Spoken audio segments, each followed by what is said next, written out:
y a un peu plus de 10 ans, je rentrais dans une école de son. Dans la liste d'achats, il y avait notamment un casque et un ordinateur. Et c'est les 2 premiers achats que j'ai faits de ma carrière musicale. Ensuite est venue la carte son, le clavier MIDI, mais la première chose que j'ai acheté, c'est un casque. Parce qu'un casque, ça nous suit pendant très longtemps, des années, voire des dizaines d'années, si vous prenez vraiment soin de vos affaires, et que vous avez de la chance. Et je me suis dit que peut-être parmi vous, certains ont commencé la musique avec un casque qui n'était pas forcément adapté, et qui souhaiteraient changer maintenant, ou peut-être que vous vous dites là, j'ai un casque, mais je suis pas très content du résultat, j'aimerais en changer, quel casque je peux prendre pour faire de la musique, du sound design, du mixage, bref, pour la plupart des usages du son. Cette vidéo est donc là pour ça, pour vous aider à comprendre les éléments clés à prendre en compte quand vous choisissez un casque, mais également de vous recommander des casques que j'ai personnellement utilisés ou que j'ai pu avoir entre les mains pour vous dire s'ils sont bien. De toute façon, si je vous en parle, c'est qu'ils sont bien. Non, oh, n'importe quoi, Aurélien. Car ils sont vraiment bien, mais pas tous pour les mêmes usages. Et ça va être tout le sujet de la vidéo.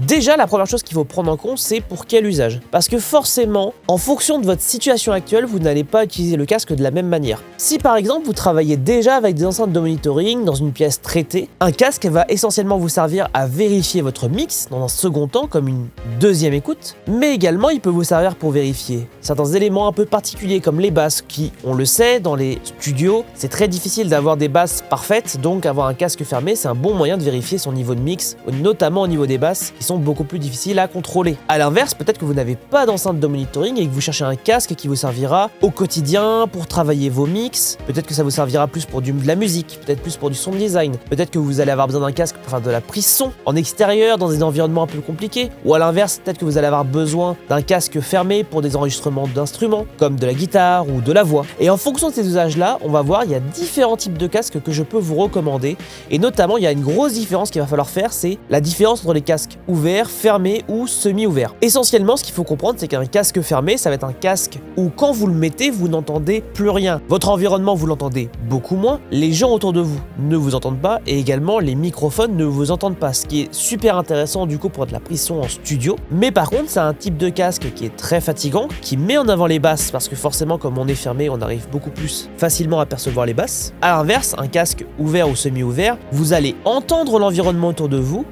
les gens vont entendre ce que vous écoutez. Donc c'est pas un bon casque pour de la prise de studio, mais par contre c'est un casque qui va être intéressant pour avoir une panoramique stéréo bien plus intéressante et surtout une fatigue qui va être moins grande parce qu'un casque fermé, ça vous met une pression sur les oreilles qui est très grande et donc par effet domino, c'est très fatigant et surtout on a de la fatigue auditive qui se met en place, fatigue auditive qu'on a vachement moins que les casques ouverts voire semi-ouverts. Donc si on doit résumer, casque fermé, des casques qui sont très utiles pour se concentrer sur quelque chose mais qui sont très fatigants. Des casques ouverts et semi-ouverts, c'est des casques qui seront plus permissifs. On entendra beaucoup plus son environnement, mais par contre, on sera moins fatigué, donc on pourra le maintenir sur nos oreilles plus longtemps. Un autre élément qu'on peut prendre en compte, c'est la restitution du son par le casque. Tous les casques, dans la manière dont ils sont fabriqués, vont restituer le son d'une certaine manière. Ils vont parfois enjoliver les basses, parfois ils vont être très neutres à ce niveau-là, voire carrément on va pas les entendre. Et inversement, au niveau des médiums, des aigus, etc. Chaque casque a un peu sa personnalité, sa manière de restituer le son. Et quand on sait ça, en fait ça va vachement influencer notre son. Parce que forcément, si vous avez l'impression de ne pas entendre de basse, vous allez avoir tendance à les monter. Ce qui peut avoir des effets désastreux parce que vous pouvez vous retrouver avec des basses énormes qui résonnent et qui explosent sur d'autres setups. Et à l'inverse, des fréquences qui peuvent être très désagréables sur certains casques parce que vous vous rendez compte qu'en fait, il y a beaucoup d'aigus sur votre casque, du coup vous allez les baisser, et au mix sur d'autres enceintes, peut-être que ça va faire un peu étouffé, un peu bizarre. Et donc, c'est un élément qu'il faut prendre en compte. Alors l'avantage, c'est que si vous tapez le modèle du casque et la réponse en fréquence, en général, vous tombez sur une image d'illustration qui vous montre comment va sonner ce casque par rapport aux autres.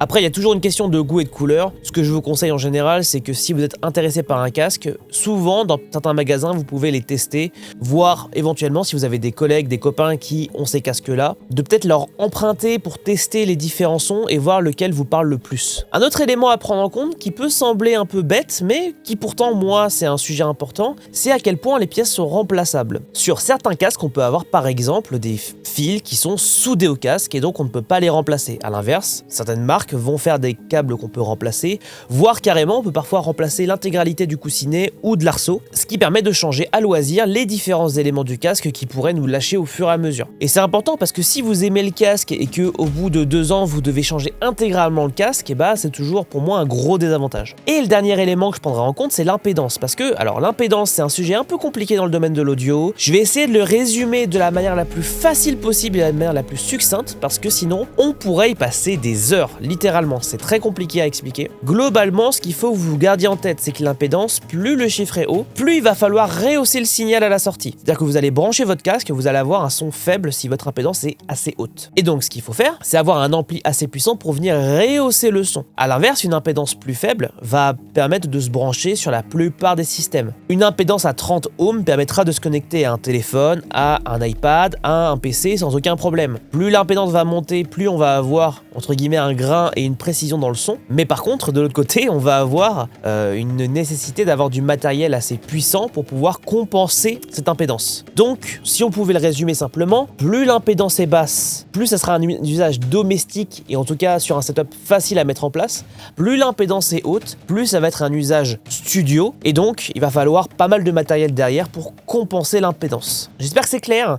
N'hésitez pas, s'il y a des choses qui sont pas claires, à me le faire savoir dans les commentaires. J'essaierai d'y répondre de la manière la plus simple possible. Bon, maintenant qu'on a dit tout ça, quels sont les casques que je peux vous recommander? Et bah, c'est ce qu'on va voir directement sur le PC. Ce qu'il faut savoir, c'est que tous les casques que je vais vous montrer sont des casques que j'ai eu par le passé ou alors que j'ai eu entre les mains et donc que je peux que valider parce qu'ils sont très agréables, etc. Il y a quelques cas particuliers que je vais présenter que je n'ai pas eu entre les mains. Enfin, il y en a un que j'ai pas encore eu entre les mains, mais où je vois un usage intéressant, donc je vous l'expliquerai en fin de vidéo. Le premier casque sur lequel on va s'arrêter, c'est le AKG K271 MK2, et derrière ce nom extrêmement barbare se cache le premier casque que j'ai eu. Bon, il a bien baissé en prix depuis. C'est un casque fermé, donc ça veut dire casque qui va avoir tendance à être plus fatigant, mais qui a l'avantage d'avoir beaucoup plus de précision, avec un système d'arceau où en fait l'arceau, quand on positionne le casque sur notre tête, ça active le son. Quand vous retirez votre casque, ça coupe le son.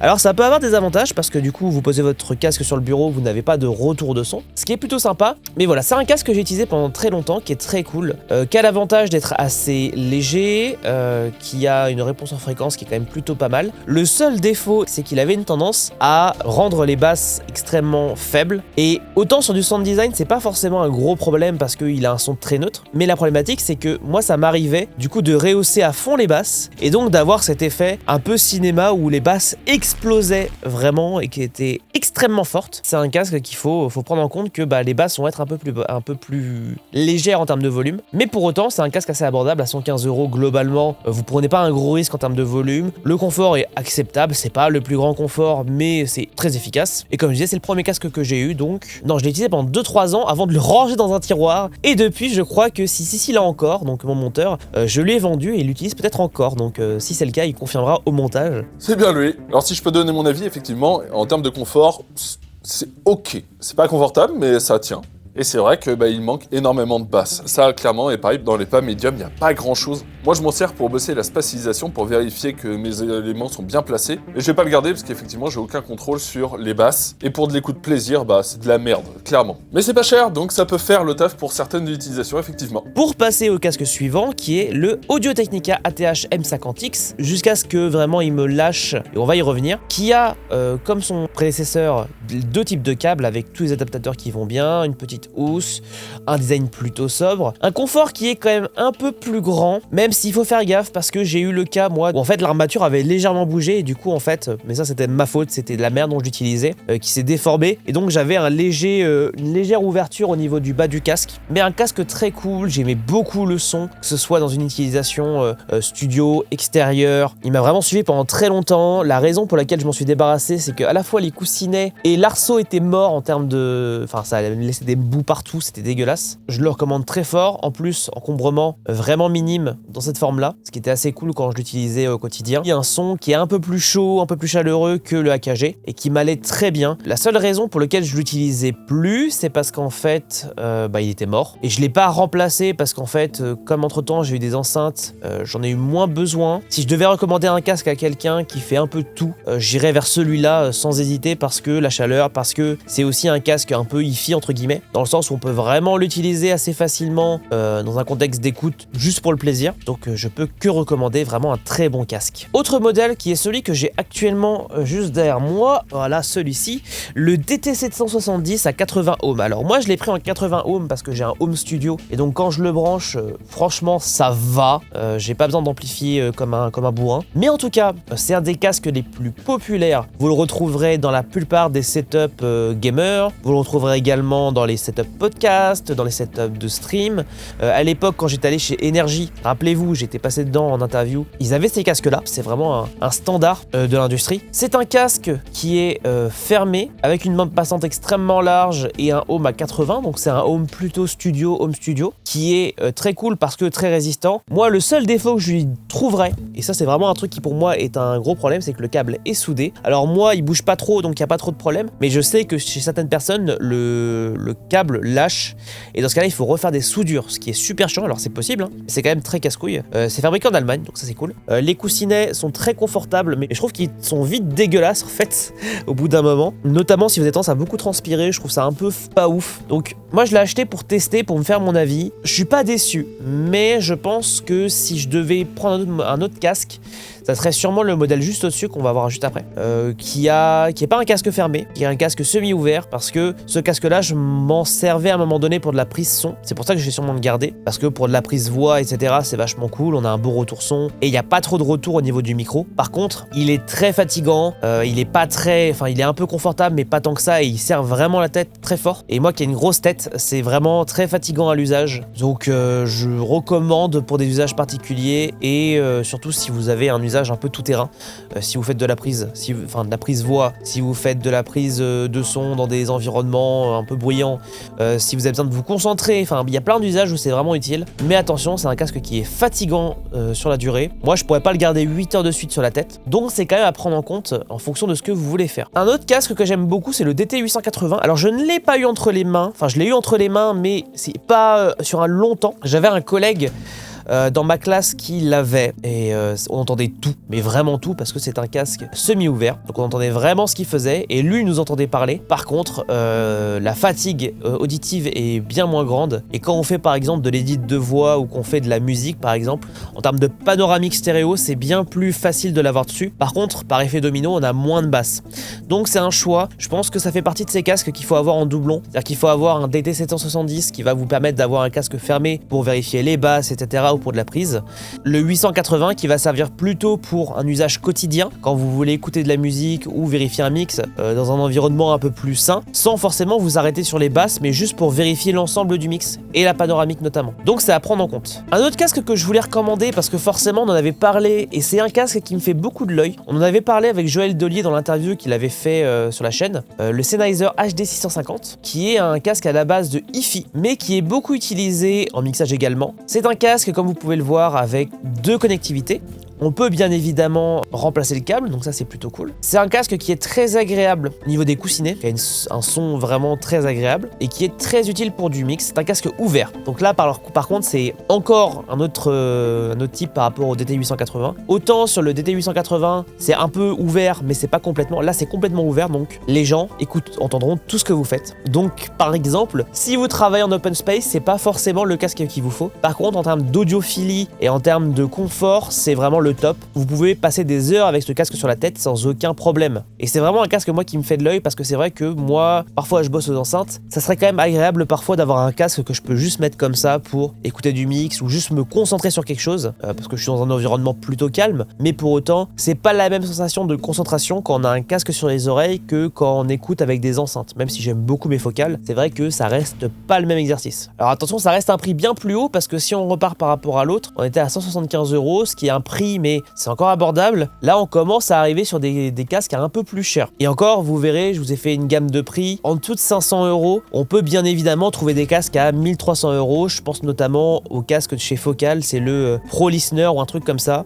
qui a un casque très bien, j'en ai aucun doute là-dessus, mais qui coûte 1300 €. Surtout qu'avec tous les casques que je vous ai montrés depuis tout à l'heure, la plupart des situations sont anticipées ou gérées par ce genre de casque. Donc pas forcément besoin d'aller plus loin. Maintenant on va rentrer dans la catégorie catégorie des casques à usage particulier. Et notamment, on va commencer par le Sony MDR7506, qui est un casque qui est fermé, mais qui est tout fin. Donc c'est un casque très portatif, qui coûte pas très cher, on est en dessous de 100 €, qui est un casque avec assez peu de confort en réalité, mais c'est un casque qui est très pratique pour faire de la prise de voix en mode perche ou d'avoir un setup un peu portatif, où on n'a pas forcément envie de s'embarquer avec un gros casque, mais ça peut être très cool juste pour avoir un retour son. Vous avez juste besoin de vérifier que vos micros fonctionnent, de la prise voix en mode perche, ça marcherait vachement moins par exemple pour du Foley recording, là où vous allez avoir besoin de bien entendre votre environnement pour bien vous positionner. Ça peut être intéressant pour vérifier que la prise son fonctionne, vérifier éventuellement que vous êtes à peu près à la bonne distance pour votre mix. Pour autant, ça ne sera pas forcément un casque que vous allez utiliser au quotidien pour du mixage, du mastering, etc.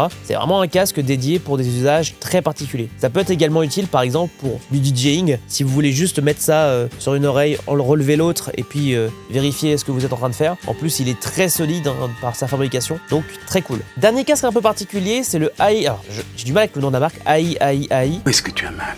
Le TMA2 Studio Wireless, qui est un casque très particulier. Déjà, tout est remplaçable, c'est-à-dire qu'on a un arceau qui est séparable des coussinets, donc on peut changer l'un ou l'autre. Et surtout, c'est un casque sans fil, sans latence. C'est pour ça que je voulais le présenter, parce que je le trouve assez intéressant pour ça. C'est que c'est un casque qui a une latence de 16 millisecondes, ce qui est assez peu. Donc, si vous cherchez un casque pour pouvoir le mettre sur les oreilles et vous balader dans un studio sans forcément avoir le câble à tirer, sans forcément qu'il se coince, etc., c'est un casque intéressant. Alors forcément, il n'a pas la qualité son mixage la plus folle, mais pour autant, si vous avez un micro un peu loin et que vous n'avez pas la bonne longueur de fil, bah ça peut être un usage intéressant. Je sais que de mémoire, il y avait Andrew Wang qui avait fait une vidéo pour le test du casque. Pour autant, pour des setups un peu portatifs, ça reste quand même top de pouvoir se dire que on peut avoir un casque tertiaire qui va servir pour faire de la prise un peu éloignée, si on a un micro un peu loin ou quoi qu'est-ce. Si vous travaillez dans un, je sais pas, un open space et que vous avez besoin de vous déplacer, bah en fait, le fait d'avoir du sans fil, ça peut être très cool. Enfin bref, il y a plein d'usages qui peuvent être vraiment cool. Vous voulez faire une prise voix ou une prise guitare, sauf que votre entrée elle est là-bas, que votre setup il est là, que vous voulez pas avoir du retour et en même temps vous n'avez pas un casque assez long en termes de longueur de fil pour pouvoir le brancher, et bah là dans ce genre de situation ça peut être utile. Encore une fois, je vous le présente parce que c'est un casque un peu atypique qui a un usage un peu particulier. À vous de voir si ça correspond à votre usage, mais en tout cas je voulais vraiment vous présenter ce casque là en dernier parce que c'est quand même un casque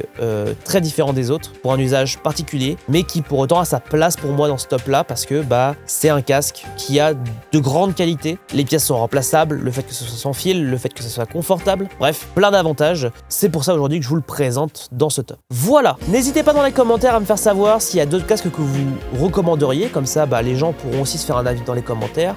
Également, si vous avez des questions, n'hésitez pas à me les poser dans la même section.